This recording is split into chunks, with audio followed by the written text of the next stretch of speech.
Hello and welcome to this special recorded briefing by the Jerusalem Press Club. I am Jonathan Beck, Director of Content. Our special guest today is Dr. Liron Lavie from the Department of Political Studies at Bar-Ilan University. Hello, Dr. Lavie, and thank you for joining us today. Hello, gentlemen. Thank you for having me. Thank you. So yesterday, the IDF managed to repel an attack by Hezbollah of more than 300 missiles and UAVs. Israelis learned about this early this morning, and I've read a quote from you where you say that this is another example of the way the unwritten contract between the government and its citizens is being broken. So can you maybe take us through this idea and bring us to this point of how it was broken here? Yes, of course. So, on the face of it, we had this military successful operation by the IDF where Israel was able to prevent, or so they say, an attack on Israel by Hezbollah. But still, this morning, we hear from Israeli citizens that live in the north that they are angry with the government, that they don't trust that the state, that Israel will be able to do what it takes for them to be safe and to feel safe. And so, while we have this successful military operation, we still have distrustful Israeli citizens, and so it means that even though Israel is able to carry out extensive military operation, this unwritten contract has not been mended. So the ability of military operations, and even extensive ones, to mend and to get Israelis feel secure again is actually limited, because since October 7th, and possibly even before that, Israelis have felt that this unwritten contract is not being held by their country. We see in data very, very low levels of trust by Israelis. And we know that the distrust is essential for countries to be able to hold on and be successful in the kind of complicated challenges that Israel is facing. But no military operation, even as successful as the one that we heard of this morning, will be able to contribute this trust. And it is on the government and bureaucracy and the state to bring back this trust. And only then military operation, or the so-called day after, any strategic planning will be able to take Israel forward. Okay, thank you for this. Can you tell me in your mind, I mean, I think on October 7th, trust of civilians also in the army has broken down. So my question is basically has two parts. First of all, do you think the military is taking steps or doing enough to restore that trust?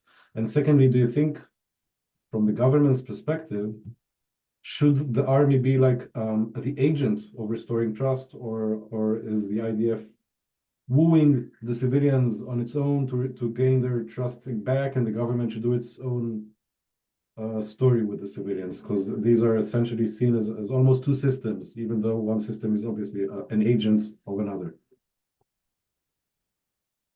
Yeah, so as it looks right now, the military is doing its own trust building steps. Not enough at the moment, but it is doing taking some steps. While the government is also doing its own steps, very partial at this point, but as you said, they're seen as two separate entities. And there are some political figures that encouraging this view of two separate systems. And even to some extent, the building of trust in one is translated to distrust in the other.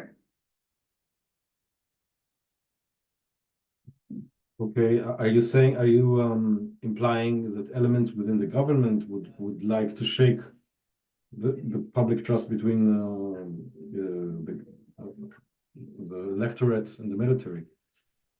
Is this like ministers? To a certain extent, so it seems. We see in Israel for a while now very high polarization, and some of this polarization is spilling over after October 7th, even to attitudes toward the government and the military, or at least the leadership of the military. Kind of everyone starts trying to steering blame, as if a blame on one would mean more blame on one would mean less blame on the other. I see. Okay. Thank you for this.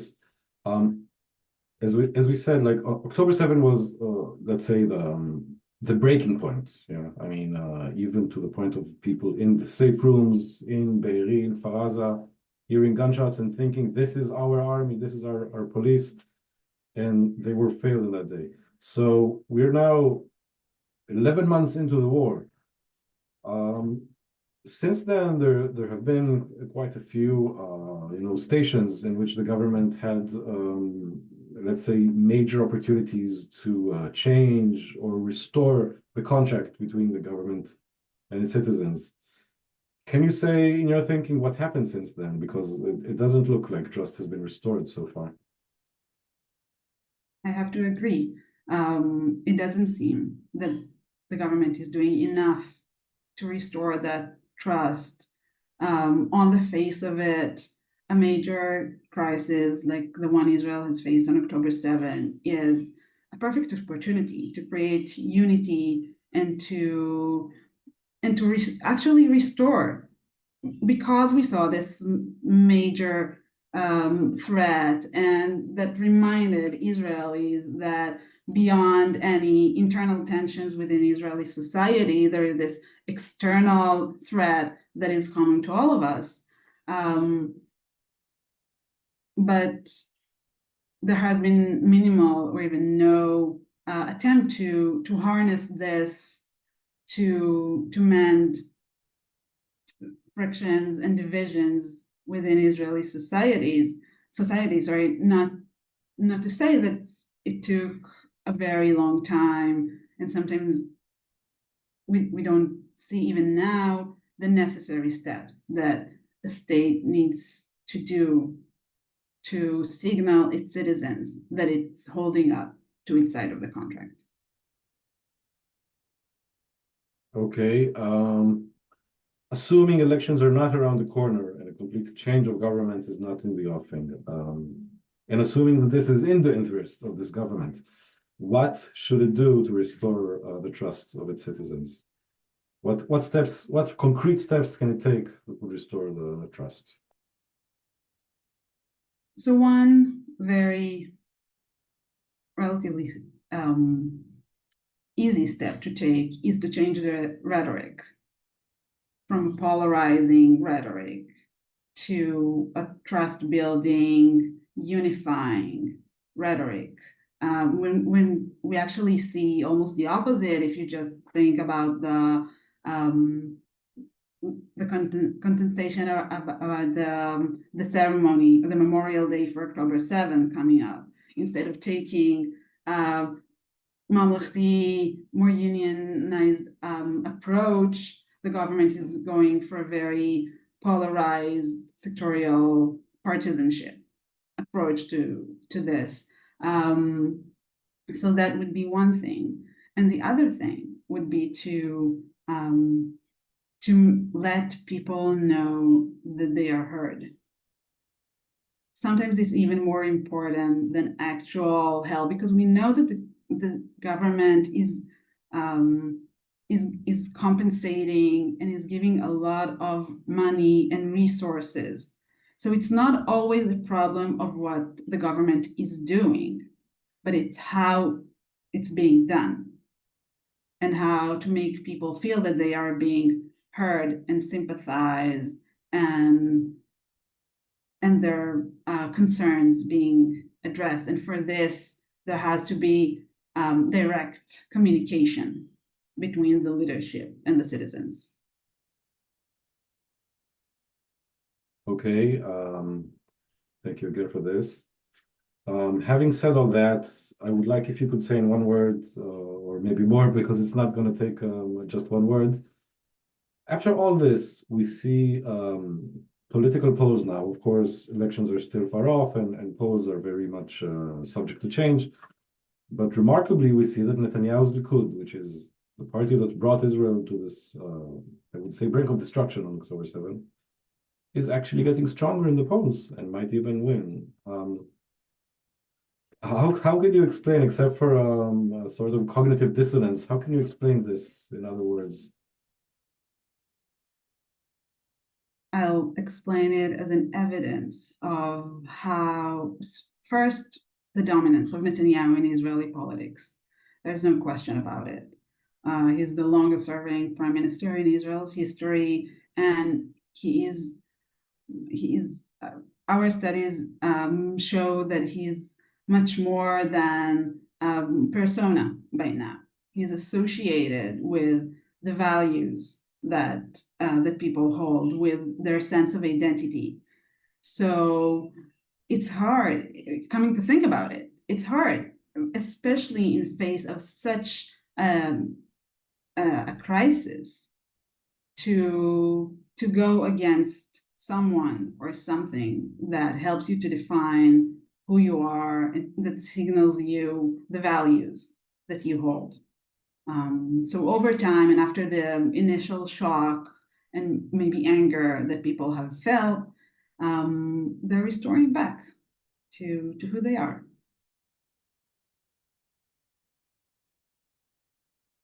Do you think that perhaps in that moment of October 7th, it was a matter of choice? Another leader could have taken the atmosphere that was created into ending polarization and emphasizing unity and basically improving the general, let's say, atmosphere between the different segments of Israeli society.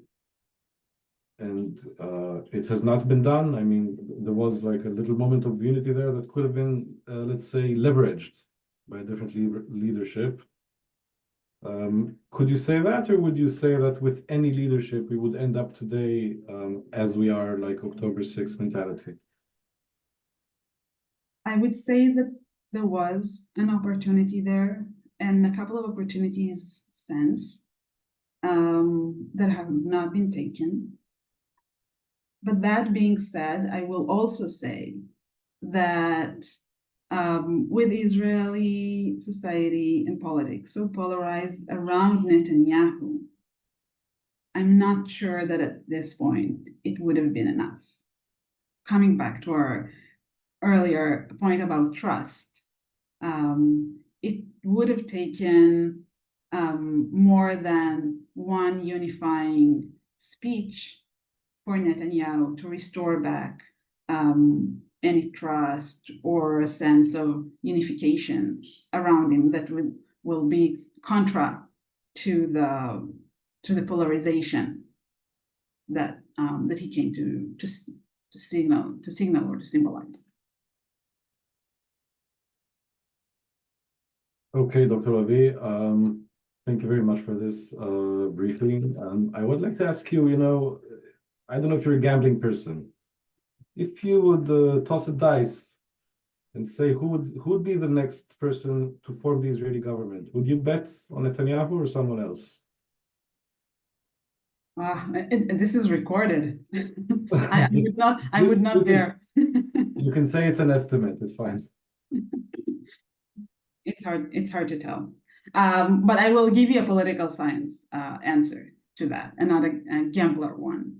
Since Israeli politics is the Israeli political system is a coalition one, the distance between who's getting even a majority of votes sometimes, and who actually gets to form the government is sometimes very far. And we saw that with Naftali Bennett heading a government with only 7 seats in the Knesset. So I would say that I think Netanyahu, if he will run as it seems right now, he will remain popular, and will get probably more than what his critique think he deserves. But the question of whether he's going to be the prime minister, that depends on the political constellations post-election. I understand. Okay. Thank you very much for this briefing, Dr. Lavie. It was a pleasure to have you here. Thank you again. Thank you for having me.